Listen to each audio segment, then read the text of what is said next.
There's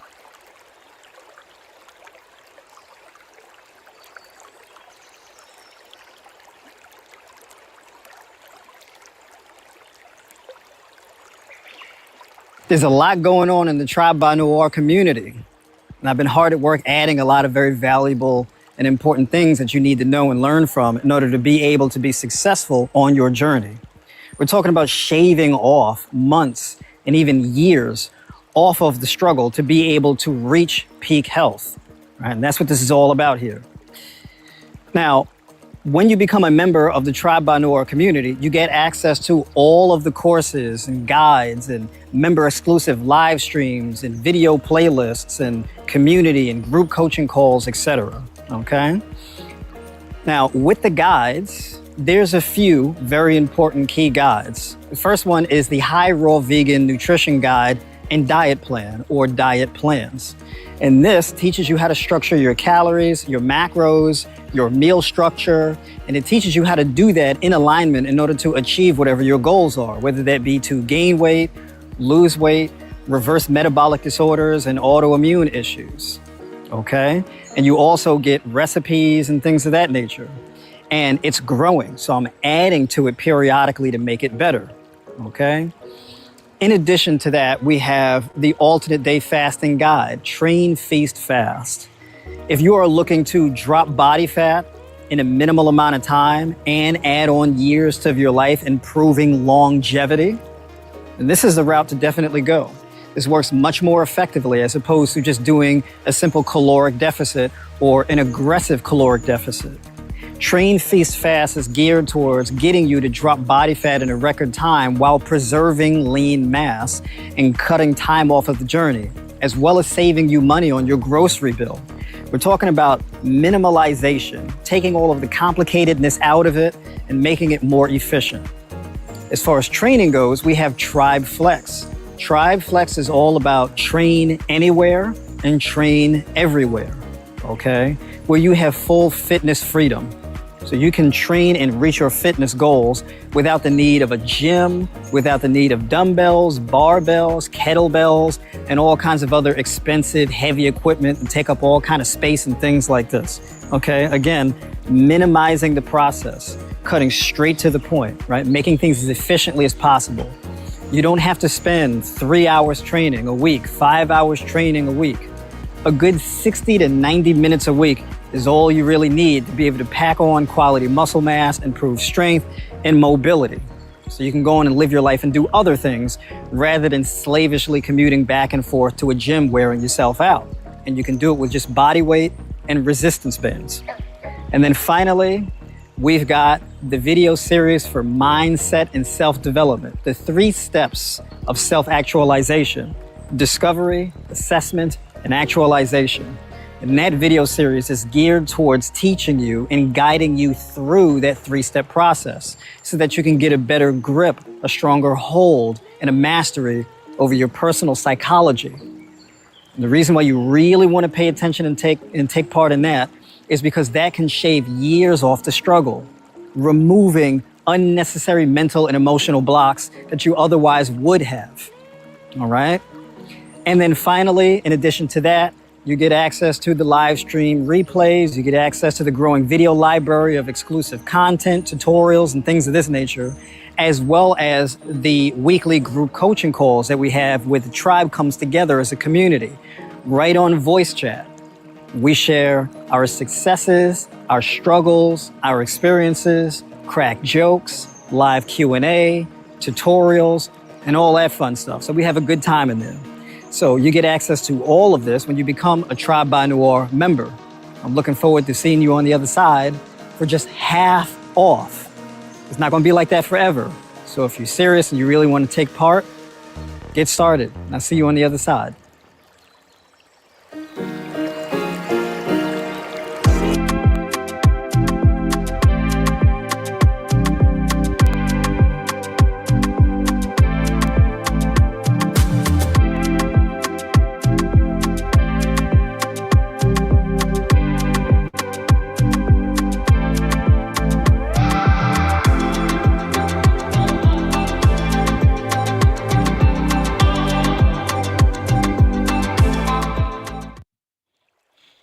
All right, y'all, what's going on? Happy Monday, everybody. TJIM. I didn't say that right. TGIM, right? Thank God it's Monday. I got that from a guy named Eric Thomas. He's one of my favorite motivational speakers that I used to listen to. And motivation, right? Now, this topic today can be highly motivating, but the goal is not really motivation. It's more so to create clarity. But first off, put a 1 in the chat if y'all can hear me clearly. What's going on, Ella? Good to see you in here. We got the mama in here. How you doing? Ricardo, Kim. How's everybody doing? And then we got, what's this? I know I'm not going to say this right. Miss Assy Sims. Miss Assy Sims. Am I saying that right? I feel like I'm not saying that right, but it's all right. If I'm not saying it right, definitely let me know. I'll sort it out. But yeah, put a W in the chat if y'all feeling good this morning. Y'all morning is going well so far. Let me know, how's it going?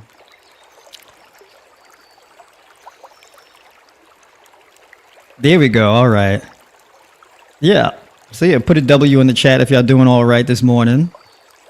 This is going to be an important conversation, right? Now, my methodology is, as y'all know, is a lot different than what you typically hear. It often cuts against the grain of, the prevailing culture as far as like getting healthy, getting in shape, and all this type of stuff.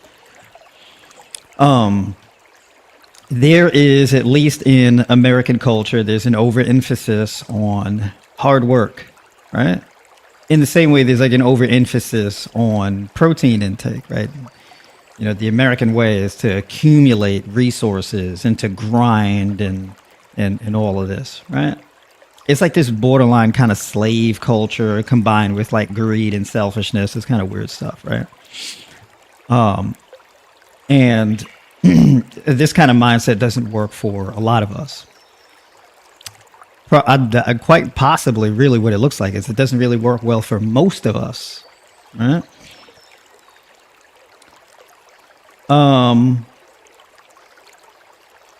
So before I get into all of that in the main topic, right, I'm going to talk about today, really, it's all about how we lose it all. All right. How we lose it all. First off, what I want to do is I want to give y'all a quick update. So yesterday, was the last day of my 12-week fasting strategy, right? I did a full 12 weeks doing alternate day fasting with 24-hour fasts, 3 days a week. And the results are pretty impressive, despite the fact that this was a more conservative approach. It's not my 36-hour alternate day fasting strategy that I started out with. This one is a bit more scaled back because I wanted to see how much different the results would be if I did it this way. All right. And in the process, I also realized that my scale is not really quite accurately representing my body composition. Let me see if I can show y'all this. Hold on a second. Let me see if I could show y'all this. That's crooked. That's not. How do I fix this? Hold on.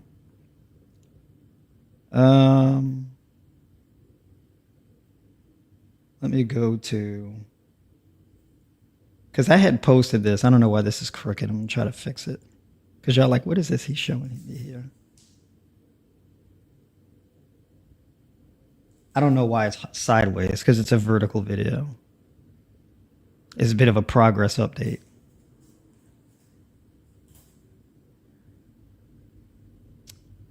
Apparently, I can't show this video vertically. Why is it playing horizontally? I don't know. And I don't seem to be able to change it. How do I? Yeah, like, what's this? But anyways, this is the final result of my 12-week kind of alternate day fasting going on here. And it's sideways for some reason, which is kind of annoying, but. So my scale is telling me that I'm 11% body fat, but clearly this is not 11% body fat. But I started off around like 12, almost 13% body fat, and then I am now currently sitting at around 8% body fat, right? Maybe slightly above 8%. So this is pretty much the leanest I've been in quite a while here. All right. So I'm done with the fasting for the year. I was kind of tempted to like extend it for 16 weeks, but I'm going to be disciplined with the strategy. And I'm like, you know what? I'm not gonna push it. I'm gonna stick to my strategy. I'm gonna stick to my 12 weeks. So I've dropped like a little over 4% body fat, or let's just say 4% body fat within the 12 weeks. Not bad. So now we're getting to the next strategy. And the next strategy is basically going to be alternate day fruitarian. So this is basically where I'll have my full days of eating, where I'll be getting in like my old fashioned rolled oats. I'll be getting in my rice and lentils and broccoli and cabbage and things like this. I'll also still be having fruits on those days, but those days will be like, be a bit more dense in protein and fat and things like this. But on the opposite days or the alternate days, it'll be fruit only, right? So it'll basically just be like bananas, honeydew, cantaloupe, grapes, pears, peaches, apples, berries, that kind of thing, right? So those will be fruit only on Tuesday, Thursday, and Saturday. So it'll be fruits throughout the day, right? And this is me easing out of the alternate day fasting. And this is going to be for the next 12 weeks that I'll be doing this. Now, of course, as we get deeper in winter, certain fruits won't really be as available, right? So basically adjusting to the coming season is what I'll be doing here. All right.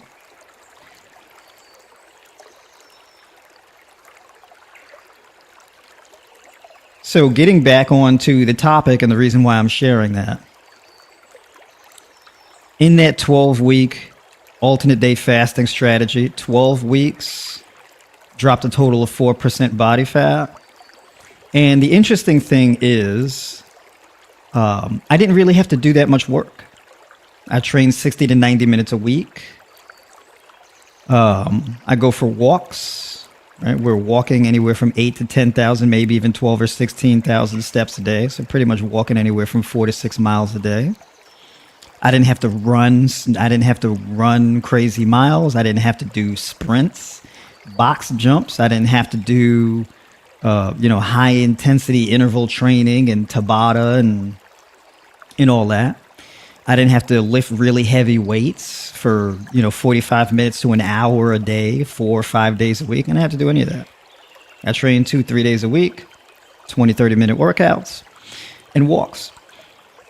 And I save a ton of money on my grocery bill doing that because I don't have to eat as much. Right? Because obviously if you're eating 4 days out of the week and having one meal on your fasting day, so you save a lot of money doing that. So the strategy is essentially optimized for doing and consuming the least amount to produce the greatest results. The mindset is not how much more can I do in order to get results, is what is the least amount that I can do to get guaranteed results. That's the mindset. I'm not going to eat more than I have to. I'm not going to cut my calories more than I have to.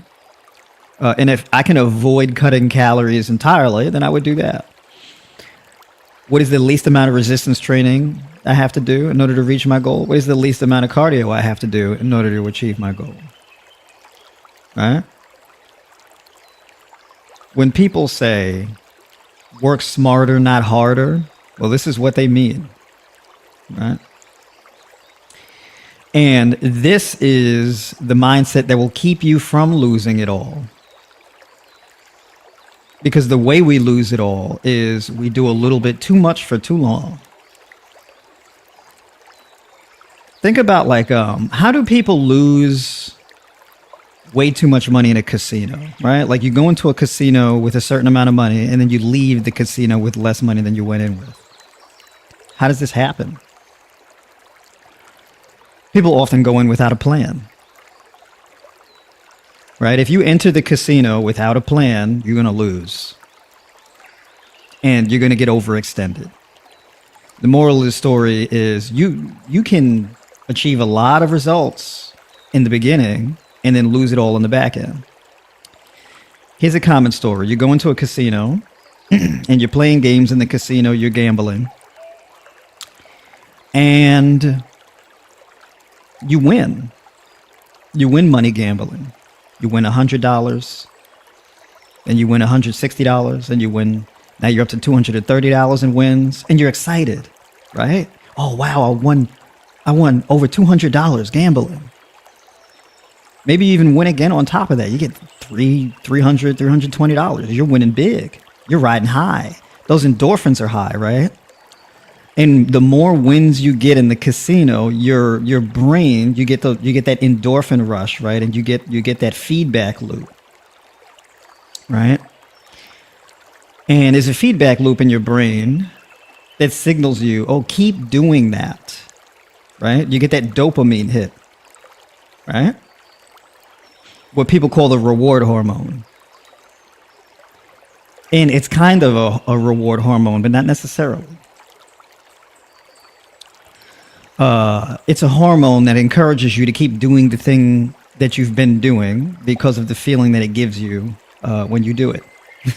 That's essentially what it is. So you get this feedback loop, so you keep doing it. Dopamine allows you to stay on track and you keep doing it. However, dopamine is a finite resource, and when you run out of it, you become resistant to that dopamine hit. You start getting less of that dopamine secretion. Now the feedback loop turns. So you win all of this money in the casino, $320. Then you lose. Now you're down, maybe you're down to $240. And you say, ooh, uh-oh. Well, that was one win. I just had like several wins in a row. I can win again. Then you lose twice. You go from $240, now you're down to, let's say, $180. And you go, oh no. I can get it back. I want to get back to, at least get back to that 320. So I'll go back in, I'll keep playing. And then what happens? All of the money that you gain from the wins, you end up losing it all. Now you're in a negative. So whereas you could have won the $320 and stopped gambling, you chose to continue. And the next thing you know, you go from 3 wins to 3 losses. But after the third loss, you're now put in a position where you've lost more than you've gained.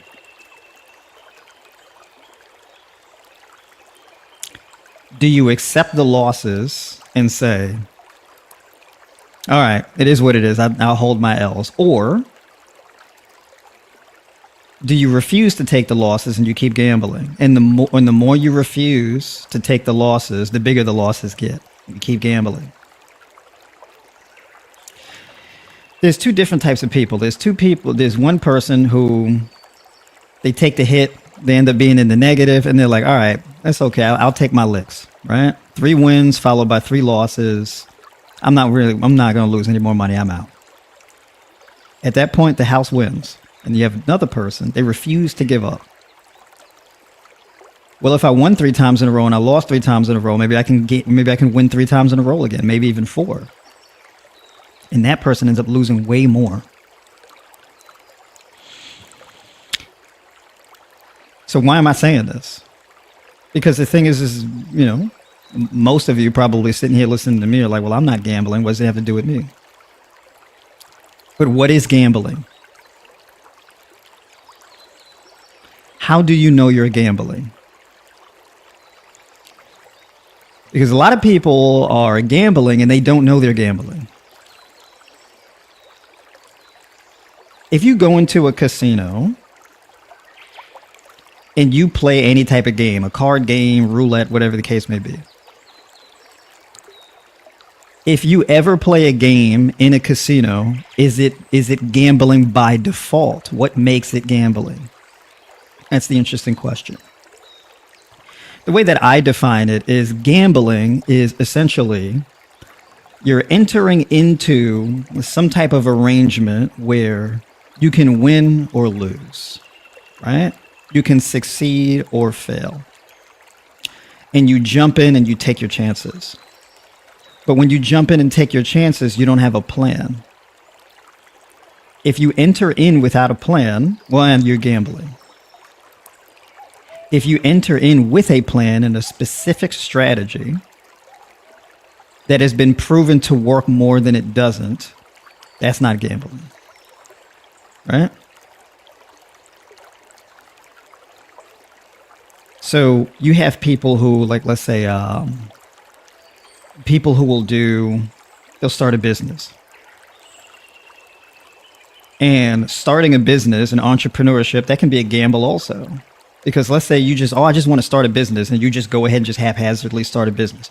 You go and you start an LLC and a business account, and you create like a payment processing gateway, all this type of stuff. And then you put up a website, you do all of this, and then you just start trying to sell a product, whatever that product is. It could be t-shirts, mugs, hats, it doesn't matter, right? There's nothing inherently wrong with that, and it's not inherently gambling either. However, if you just decided to start a business and you picked a random thing to sell without doing the market research to see, well, what are my margins? What's my budget? How much of a demand is there for this particular product on the market, and all this type of stuff, right? If you don't do the research and put together a strategy based on solid, strong, durable data, you're just kind of just going in haphazardly just to see what happens. Well, that's gambling. But if you go in with the data, right? You have a stop loss, you have your margins, right? You set your budget, you contain your losses, right? You set up your hedges correctly, and this type of thing. If you have a strong setup before you enter into it, before you pour any money into the business, you've done your due diligence, your research, and all of this type of stuff. You've surveyed your target audience, etc. You've gotten all the data you need to have a really strong idea of what your outcomes are going to be like. Well, that's not gambling, right?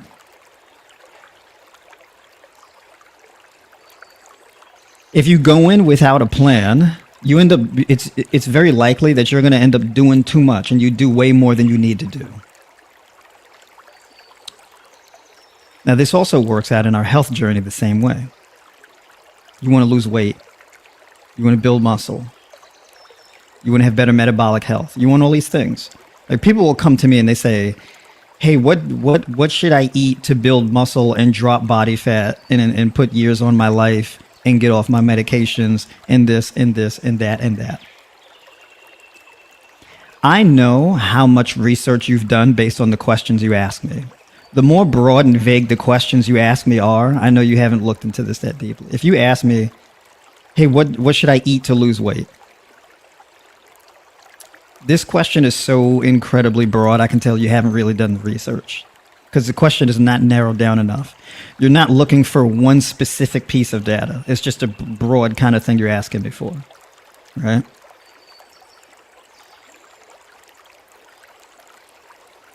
However, if you ask me,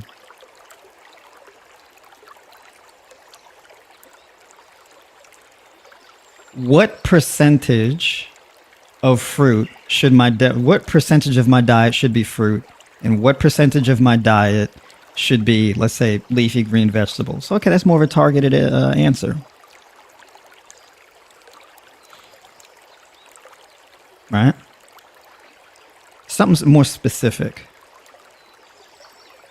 Hey, I've been doing this strategy, and this strategy is primarily based on sticking to and fulfilling these 4 points. Is there a 5th point that I should add? Right? Or am I on the right track? Should I change anything about this, or should I leave it the same? It's more of a specific answer, right? You can tell a lot about your thought process based on the questions you ask, right? Whether it be questions you ask me or questions you ask yourself. So if you're trying to lose weight, you're trying to build muscle, you're trying to get healthier and all of this kind of stuff, what is the premise you're starting on? Well, I'll clean up my diet. Okay, what does clean up my diet mean? I'll eat cleaner. What does eating cleaner mean? What does that mean? Oh, I'll eat more leafy green vegetables. How much more? I'm going to cut my carbohydrates, or I'm going to cut out sugar. How much sugar are you cutting out? How much carbohydrates are you cutting out? Why do you assume you need to cut carbohydrates? What is the result you expect from cutting carbohydrates? Oh, I'm going to increase my protein intake to build more muscle. How much are you going to increase your protein intake, and why? Right?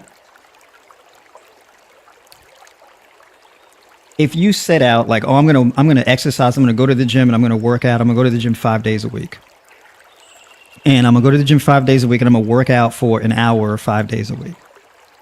Okay. Why 5 hours a week as opposed to 4 or 6? Why choose 5 instead? Why choose 5 hours? Why not choose 6? Why not choose 4?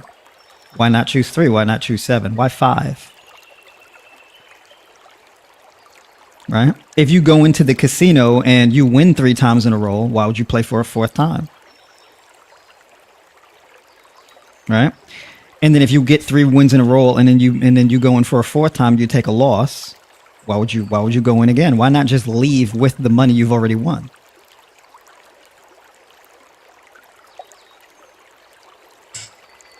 So when you ask yourself like these questions, probing yourself in this way is very important, because this is one of the ways that you avoid overextending and losing it all. When we talk about overextending, let's say you go to the gym and you spend 5 hours a week in the gym.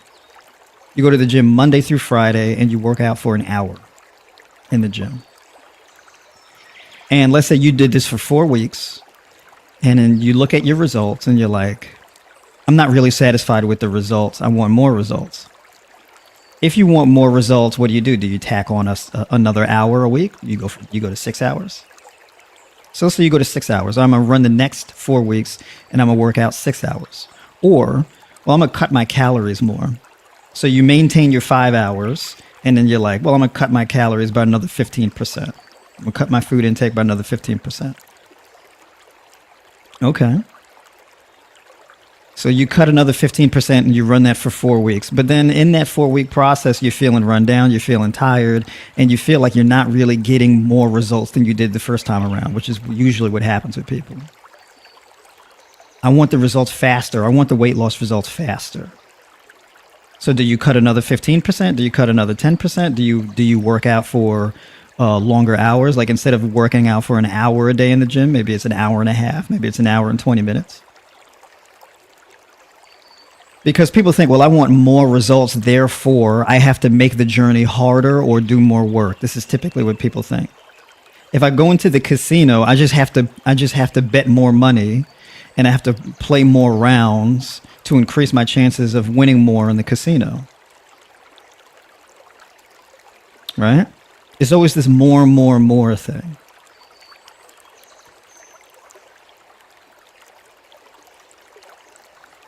This maps out pretty much onto anything, right? Even with muscle gain, weight gain, I want to build muscle. I'm going to go hard. I'm going to work out 5 days a week. I'm going to try to lift as heavy as possible. I'm not really gaining as much muscle, so I'm going to eat more. I'm going to increase my calories. I'm going to try to lift more weights. It's the same thing. It doesn't matter whether you're trying to lose weight or you're trying to gain weight and build muscle. It's that same thought process that people have, right? I want to make more money in my business. Therefore, I'm going to work longer hours. I'm going to run more ads. I'm going to make more products. I'm going to put out more content, more.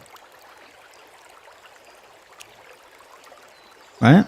You want to win more money in the casino. What do? You bet more money. Even when people, like, let's say they go and they trade, on the stock exchange or Forex or crypto or whatever, and they trade. And they go, well, I'm going to enter a trade with $1,000. And then basically, let's say I enter with that $1,000 and I expect to see a 10% increase. I could put $1,000 in, but what if I put $10,000 in, see a 10% increase? Right? So basically, if I want to make more money trading, then I just go in and I trade higher amounts of money. Doesn't really matter what it is, but essentially all it really comes down to is overextending. Right? People overextend. And this is how you end up losing it all in the same way where I just talked about earlier with the casino. So let's say people lose weight. Weight loss is a very interesting thing because you can do more cardio, you can run more miles a week, and you can cut your calories more. What people will do is they'll increase the amount of cardio they do, and they'll cut their calories even more. Now, when you do that, you're losing weight, but you're also losing other things. You're losing the brain chemistry needed in order to stay on the journey. Right? Because imagine you're doing all this work, you're running all these miles, you're doing all this cardio, and you're barely eating, and then you step on the scale and you feel like it's not really moving. How do you continue doing what you're doing if that dopamine release is becoming less and less and less prevalent? The feedback loop is being broken. You're not being encouraged to continue. Because you're doing so much cardio, you're doing so much resistance training, and you've cut your calories so much that you're not taking in the resources needed in order to maintain that feedback loop to keep you going. So what do people do? They quit. They burn out. Because in their mind, the assumption is, well, if I do more, I'll get more in return. And truth be told, it hardly ever works that way. We think it does, it really doesn't. You can get the same amount of results working out 6 times a week than you would. You can work out 3 times a week and you can work out 6 times a week and get the same results doing both.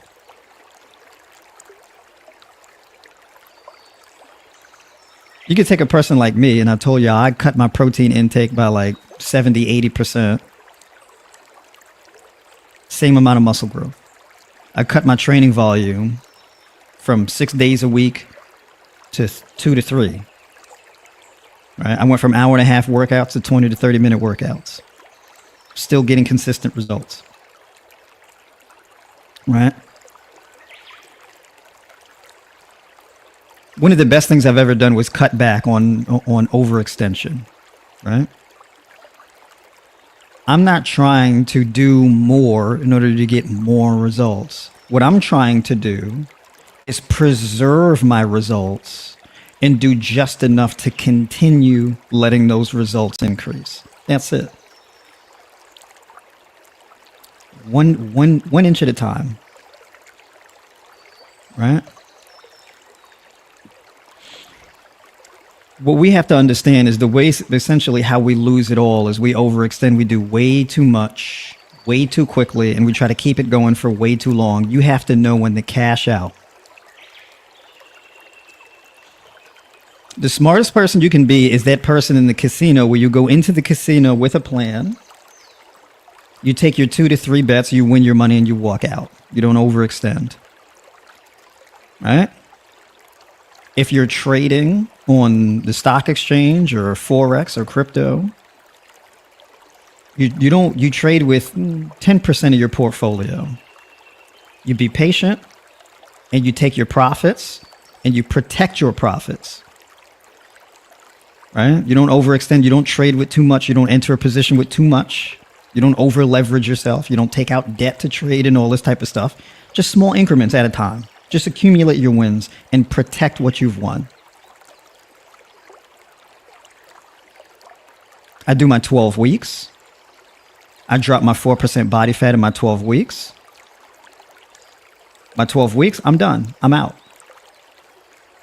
I could have went to the 16 weeks because it's a more conservative strategy. But I'm like, you know, let me protect my successes and stay disciplined. I said 12 weeks. I'm keeping it 12 weeks. In the beginning, it was 8 to 12 weeks. That's what I said. I didn't say 12 to 16. I said 8 to 12. My overextension was from 8 weeks to 12 weeks. I'm not going to extend again from 12 to 16. Not because the 16 weeks is a bad idea, but just because I'm not going to overextend. I'm going to protect my progress. You may have a lot of weight to lose. Give yourself a year to lose 100 pounds. Give yourself a year to lose 80 pounds. Right? Which means if you're going to stay in it for a year, it has to be a strategy that you can maintain. It shouldn't be something so difficult to the point where you get burnt out doing it.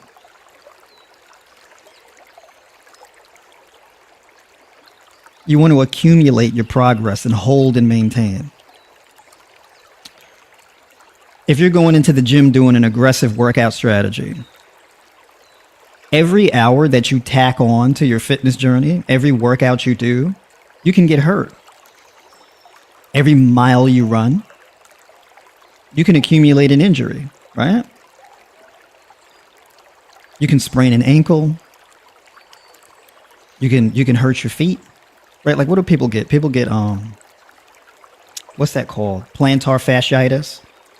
Right? People who are like long distance runners and they run all these crazy miles and they get plantar fasciitis to the point where they can't really run anymore because their feet hurt. Right?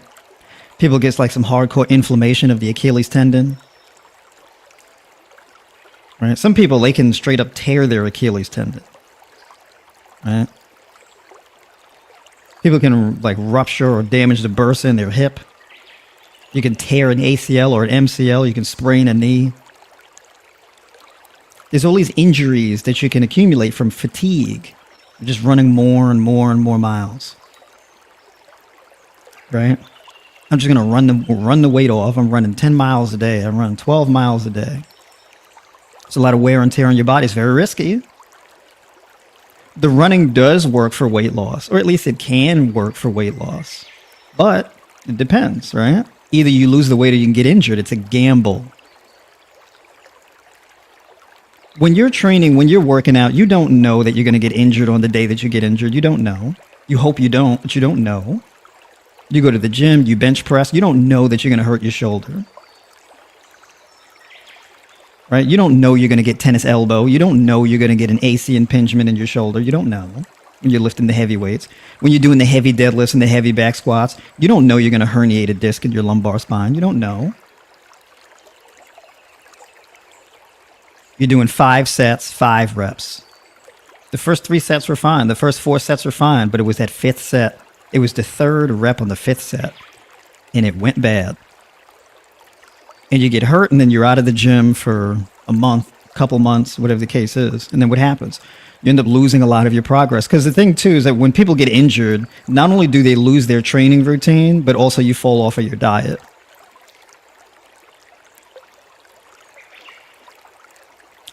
This is how people lose it all. Right? If you injure your feet, you injure your knee, you can't run the miles. You injure your shoulder, you can't do the bench pressing. You can't do the overhead pressing to build the muscle. And when you get hurt, it gets in your head. When you can't train, it gets in your head. Because you were so convinced that in order for me to maximize my results, I had to do more work. But if I have an injury that's preventing me from doing more work, and I'm not doing the work, well, I'm not making any progress. And anything that isn't growing is dying. And it gets in your head and it's deeply depressing. It's stressing, right? It is a massive stressor. And then what happens? I can't engage with the journey rationally. It's too much stress. Stress inhibits your ability to behave rationally, to engage in rational thought processes. I know I shouldn't eat this, but like, I'm just tired of eating what I've been eating. I know I should get to bed on time, but like, I want to stay up and watch a TV show or some YouTube videos, or I want to keep scrolling through TikTok. I'll do better tomorrow. Stop making excuses. Start rationalizing. It's the same thing with the person in the casino. Okay, it's just one loss. I won 3 times. I can win it back. I can win it back. I can win it back. I can win it back. Then you have the people who get injured, and they get injured and they say, I'm gonna stay off of it for a week. And then after 3 or 4 days, they're like, I think I can go back at it again. I think I feel better. And they jump the gun. You said a week. That means 7 days. Just because you feel better after 3 or 4 days, well, I'm gonna go test it. Right? So then on the 3rd or 4th day, they go back to trying to picking up business as usual, and they make the injury worse. Now you just extended the time of recovery. Damn it. Oh, this is deeply depressing. And a lot of times what happens is when you re-aggravate an injury, you make it worse than it previously was. To the point where that injury could feel almost permanent. It may actually be permanent. Overextension, this is how we lose it all.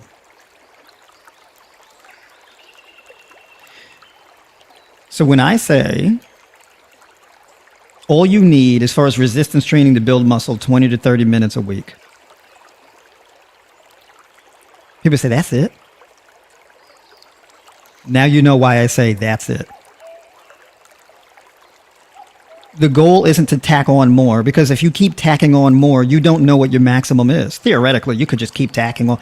You can work out 7 days a week for an hour, and then you can work out 7 days a week for an hour and 20 minutes. You can work out 7 days a week for an hour and 30 minutes. You can. Can you sustain it? No.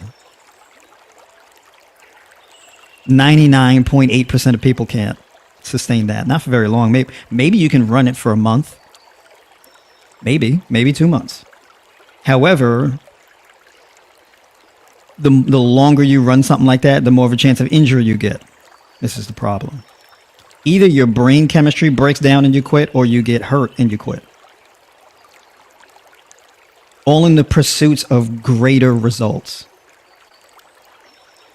Like gambling. Overextending is a gamble.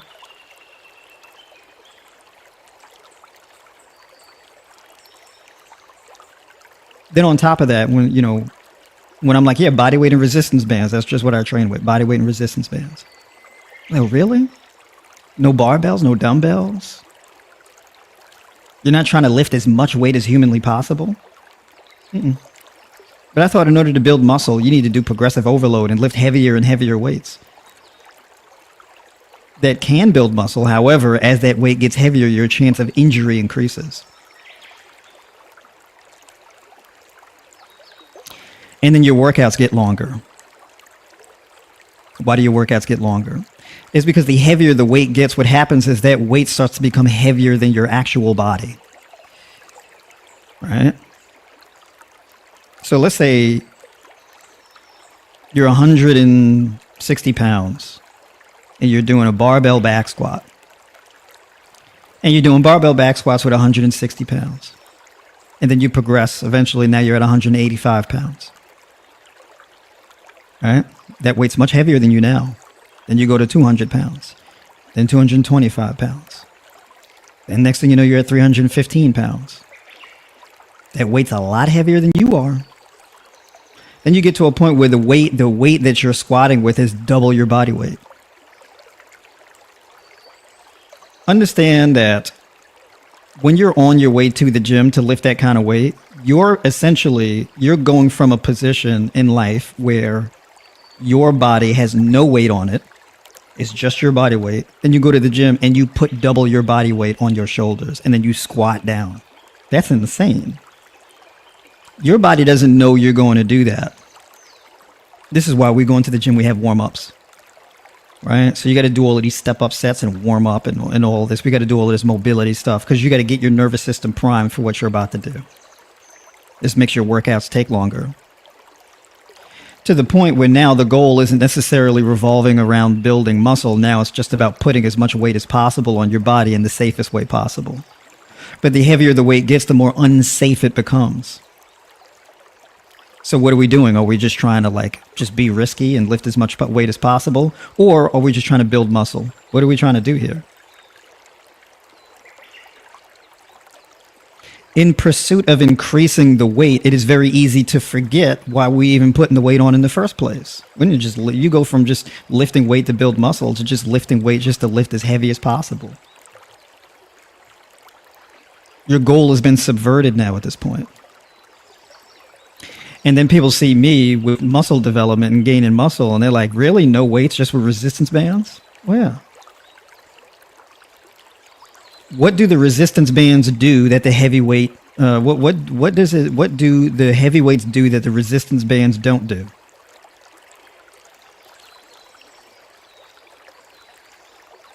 You said you don't do warm-ups? All right. Well, that's a gamble. It's a little bit of a gamble. You don't have to do warm-ups, but just understand that not doing warm-ups, that is a gamble, right? Because basically warm-ups are supposed to be a confirmation. Whenever you enter into something, there has to be you want to get some type of confirmation, at least one confirmation. This is no matter what you do. Right? It's kind of like if you're driving, before you change lanes, what do you want to do? Look in your mirrors. Right? Then you put your turn signal on, and then you turn. No warm-up. It's like you just change lanes without checking your mirrors, no turn signal, no nothing. And everybody on the road will hate you for it. When you don't do warm-ups, your body kind of hates you for it. If you go into the gym and you just put 315 on your back right out the gate, your body will hate you for that. Because your nervous system is like, oh my God, what the hell is this?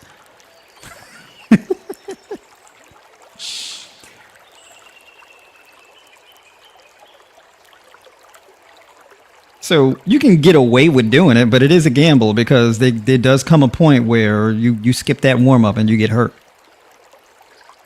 Don't think that it's like the person who goes into the casino and they win 3 times in a row and they're like, I can just keep winning. You just keep winning until you don't. That's how we lose it all. But when it comes to muscle building, right? When I said, what do the heavyweights do that the resistance bands don't? Well, the resistance bands don't increase your risk of injury in the way that heavyweights don't. You see, for me, I don't want to build as much muscle as possible and then fall off a cliff at like 40, 45 years old. I want to be able to continue training 70, 80 years old. I want to be able to take it to the grave. I'm in it for the long haul. So for me, going on 39 years old, I'm thinking several decades out. What's the rush? Why are you rushing? You want to peak out at 40? And then what? When you peak out at 40, maybe you can hold the peak for a few years, 5 years maybe. But when you peak real hard, there's a decline. And if you're going to live till 80, 90 years old, well, you're going to ride it down for several decades after that. Because you don't wore yourself out peaking out early. And then be one of those people, yeah, back when I was younger, I used to do this. And back when I was younger, I used to do this. And yeah, I used to be in really good shape. I used to. Before I lost it all. Right? You got them pro athletes. Man, I was the man back in the day. And then I tore my ACL. I tore my MCL. I herniated a disc in my back. I had to get a spinal fusion surgery or whatever the case is. Because they overextended in their 30s or they overextended in their 20s.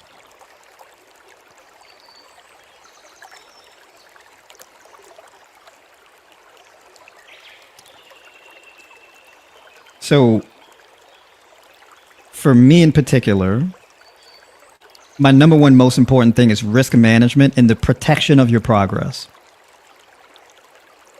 Body weight and resistance bands is a great way to do that. If I'm going to do resistance training, the only thing that I'm doing, the reason why I'm using the resistance training is to produce a stimulus that provokes muscle growth. That's it. That's the point of the resistance training.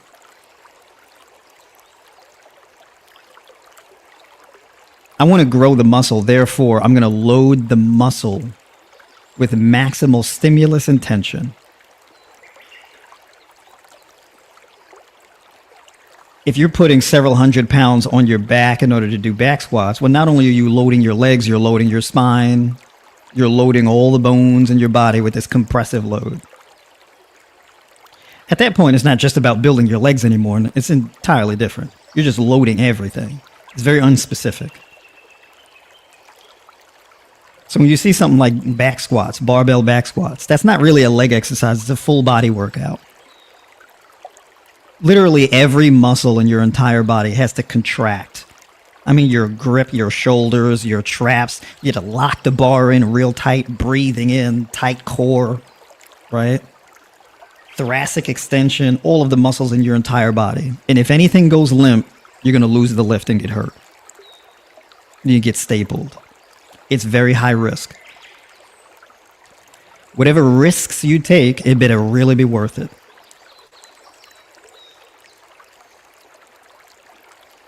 Resistance bands don't create that kind of progressive load like that compressive load. Resistance bands basically put all the tension on the muscle, not on your connective tissues, not on your joints, and not on your bones.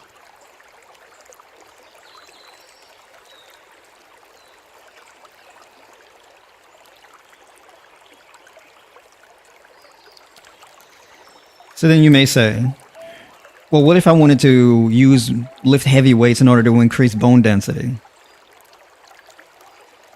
Increase bone density by how much? What is the percentage of bone density you're trying to increase? If you're trying to increase your bone density, how much are you trying to increase it by? 2%, 3%, 5%? How much? And then how much weight do you need to use, and for how long of a period of time do you need in order to increase that percentage? And then what is your risk to reward ratio? If your answer is, I don't know, well, then you're not ready to actually pursue using them really heavy weights to increase bone density. You got no numbers. That's like, hey, I'm leaving the house. I'm gonna get in my car and go somewhere. Where you gonna go? Well, I don't know. I'm just gonna go and drive till I run out of gas. Are you coming back home? Yeah.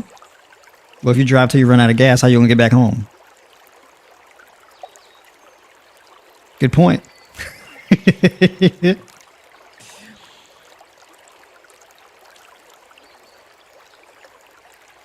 So a lot of the times when people say certain things to me, and what I hear it as, I'm just going to drive till I run out of gas.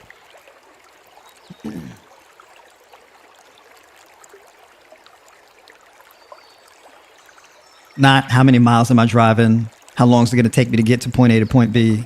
Where is point B? How long is it going to take me to get from point B back to point A? Am I fully prepared to take that journey? There's all these things you need to know, right?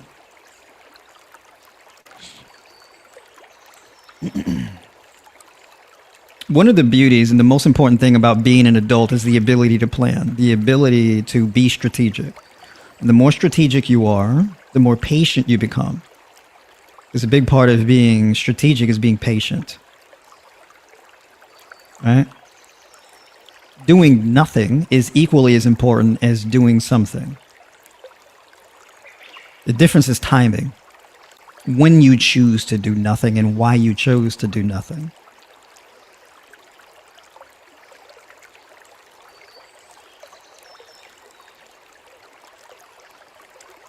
So for me in particular, when people are like, oh, what's the best way to lose weight? And I'm like, fasting. Well, how does weight loss work, right? Well, essentially the idea behind weight loss is the fact that when it comes to caloric burn, if your caloric burn exceeds your caloric intake, well, then you lose weight, right? That's the whole idea. But why does that work? Well, because basically, if 1 pound of fat is 3,500 calories and you burn more than 3,500 calories from fat, then ideally, you should lose a pound of fat, right? Ideally, that's the idea behind that. In order to lose a pound of fat, I have to burn 3,500 calories from fat. Okay. So if you eat carbs, you eat protein and things like this, well, now your caloric burn is shared between fat and the carbs and the protein that you ate. Right?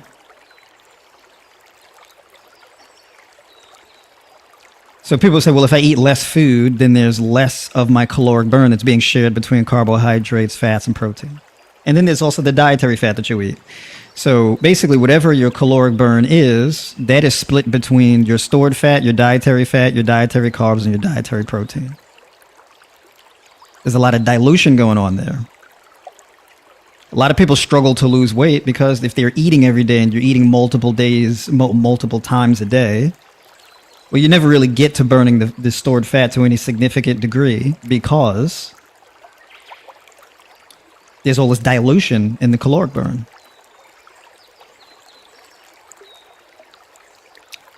So if you're following the idea of like, well, I'm basically ramping up caloric burn to burn more fat, well, how about you just not eat? And therefore, if you don't eat, you're not putting in fuel to burn. Therefore, the only thing left to burn is the stored fat. That's one idea, right? Hence the fasting. So this is why I tell people there's no such thing as a weight loss diet. There's no weight loss foods. You don't eat to lose weight. It's not really why you eat, right? This is not gambling. This is basically coming in with a plan, right? With the right premises.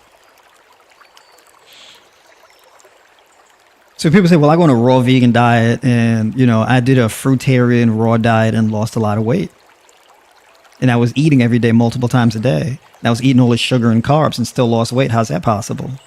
That's entirely different. There's two sides to weight loss. It's the direct burning of stored fat for energy. And then there's the optimizing of your metabolism to increase the rate of stored fat burn. It's two things. You can significantly improve your gut health and your metabolic health to increase the rate of stored fat burn. That's what a raw diet does. Your body's just better at burning stored fat. And you disincentivize your body from storing fat in the first place. So number one, your body's better at burning stored fat. And number two, your body stores fat at a much lower rate. That's how like a raw fruitarian or a high raw fruitarian diet works. It's nothing to do with caloric burn. It's nothing to do with calories. It's a hormonal thing. It's different. It's not a thermodynamic thing. It's a hormonal thing. So it's an entirely different pathway.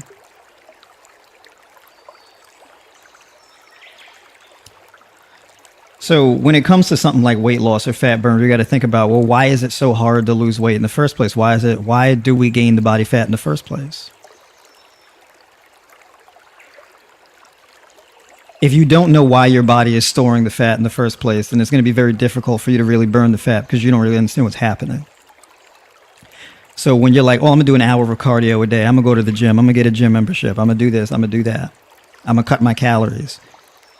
Before you do all of that, you have to understand why you're having the problem you're having in the first place before you take any action at all. If you don't do that, well, now you're gambling. It's like starting a business without doing the market research. You don't become obese or gain excessive body fat because you just ate one too many calories too many days in a row. It's not how that works. Because normally what happens is when you overeat, your body shuts your appetite off and you stop eating. That's typically what happens. So if you're eating like a whole food, plant-based diet, that's like a high raw diet, the chances of you becoming obese or gaining excess body fat is virtually zero.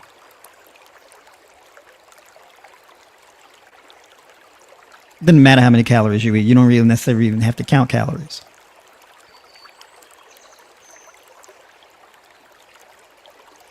Why is that? It's not about calories.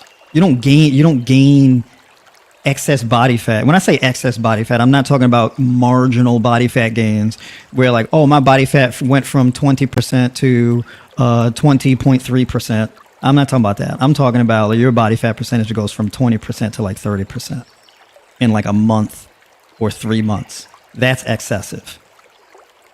Because at 0.2 or 0.3% up or down, I mean, that can sway back and forth in in a week. You can hover between like, that 0.3 and 0.0%. You can hover in between that percentage for a whole year. It's marginal. I'm talking about excessive. The excessive weight gain comes from food poisoning for most people. Food poisoning and chronic levels of stress, sleep deprivation, and all of this. That has nothing to do with calories. So if the reason why you've gained all the excess body fat has nothing to do with calories, then why is your strategy geared towards caloric burn? If your obesity came from doing a lack of cardio, it didn't come from doing a lack of cardio, then why would increasing cardio necessarily reverse the whole thing?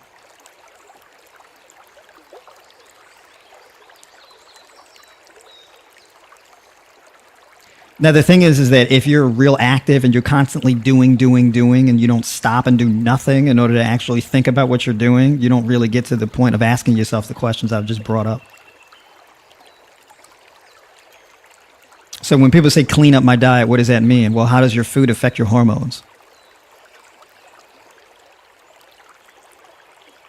Right? If you look at if you look at the 5 foods that you eat the most, can you tell me or tell yourself how those foods specifically affect your hormones? If you don't know how those foods affect your hormones, well, that's a question that you need answers for sooner than later, before you do anything. If an hour of cardio a day is not working, it's not like 2 hours is going to work. The cardio is not working, period. Doesn't matter increasing it or I mean, you may get more results decreasing the cardio. Which, by the way, I've seen people do. People come to me, they're like, I've been doing all of this crazy cardio trying to lose weight, but I'm at a standstill. I'm not losing any more weight. Have you tried not doing the cardio? No. You should probably try that. But when I gain the weight, well, what's making you gain the weight? It's not normal where, I'm doing an hour of cardio a day, and if I don't do an hour of cardio again, I'm going to gain back all the weight. How is that? Where's the extra stored fat come from? From just not doing the cardio?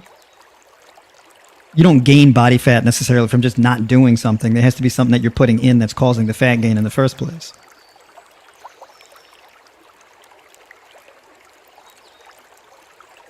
It's kind of like people who, they have like multiple jobs and they're working their ass off just to not be broke. Because they're operating out of a fear of not being broke. So they just think, I just need to work harder and work longer hours perpetually. And the question becomes, well, what if you don't need to do that? What if you can cut your workload by 70% and get a better return? That's the thing you should be looking for, is that strategy. How can I reduce my workload by a very significant amount and get better results? Because chances are something like that exists.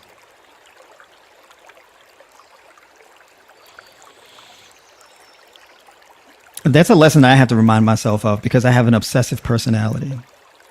Right? I get really dedicated and really kind of borderline obsessed with things. And I just want to do more. And I was just recently reminded of this, of like, yeah, you don't need to do more. So what did I do? Month of August, scaled back. I'm gonna do a lot less. Right? And I got better returns and better results by just doing less. Better mental health, better returns, less work. I basically pulled back from overextension, right? Hard work is dose dependent. If the dose is too high, you get very negative consequences. So when you think about like doing hard work is very important, but the harder the work you do, the more infrequent it should be and the shorter the duration should be.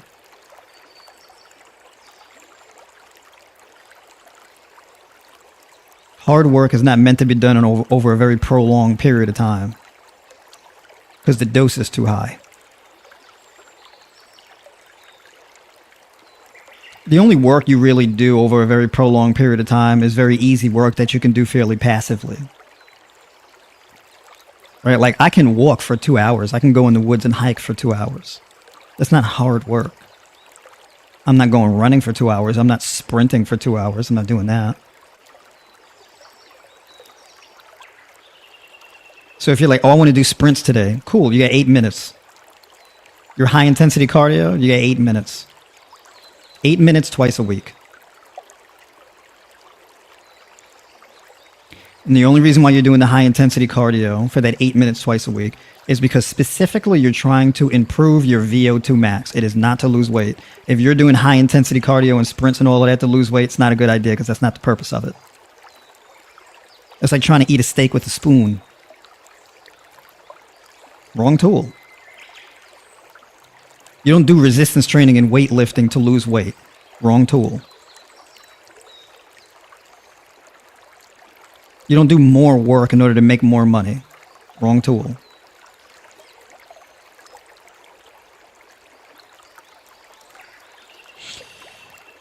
So at the end of the day, everything is about leverage. And it's very important to understand how overextension works with leverage. Right?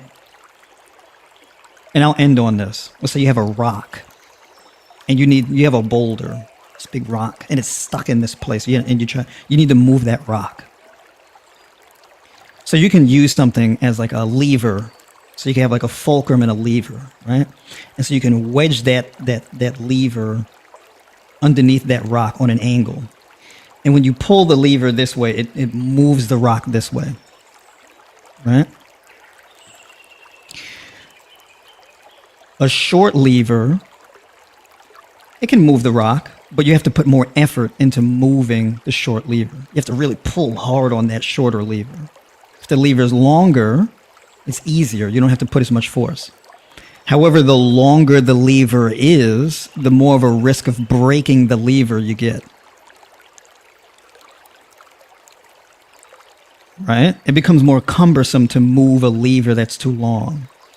And the lever, the longer it gets, the more susceptible to bending it becomes. And the more it bends, the less power it has. And the more it bends, the more of a risk there is of it breaking. Lengthening the lever too long is called overextension. So in the grand scheme of things, this is how leverage works out.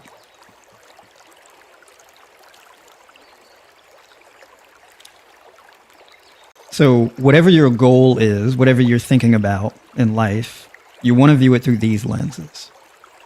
It's not about motivation to do something.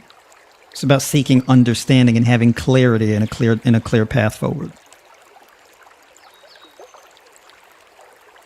And when you think that way, when you view everything through that lens, your life significantly changes. When you develop a greater command over leverage, your chances of failing at anything in life are extremely limited. All right. So I'll leave it there. That's what I wanted to say this morning. Leave y'all with this beautiful Monday message. Let me check in with the comments here. He said, I finally got you live. That's right. Welcome to the stream. Appreciate you. We got Shay in here. What's going on? Good to see you, Shay. Kim always tapped in. That's right. Good to see you in here. He said, I can get away with it. I train calisthenic skills like planche. Oh, well, that's different. Yeah, from what I'm talking about, a warm up. Yeah. So if you're not doing warm ups for like body weight exercises, you don't really need that much of a warm up for that because the risk isn't as high. That's a different thing. I thought you was talking about you don't need a warm up for like weightlifting. That's a bit different. Like if you're doing like muscle ups and planches and you're doing all of these different gymnastic exercises and things like that, and you're already really advanced, you don't need to do as much of a warm-up because you're already used to moving your body in that kind of way, right? You're not moving a different body. You're not moving something that is like double your body weight or more. So it's not that far away from your norm to the point where you got to get prepped for it. It's a bit different.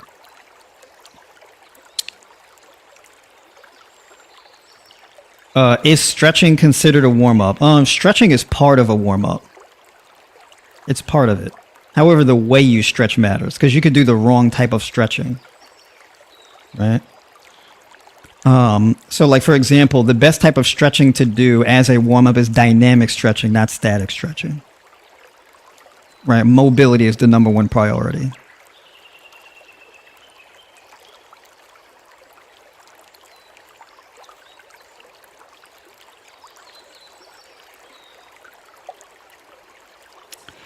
So yeah, I'll keep y'all updated on the results.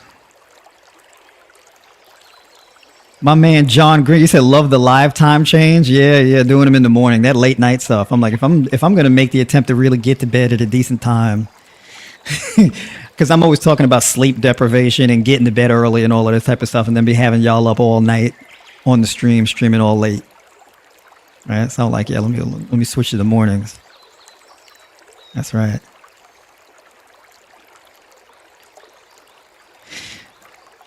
So yeah. Bit of a mindset call, produces some clarity there. Appreciate everybody for tuning in. Much love to you all.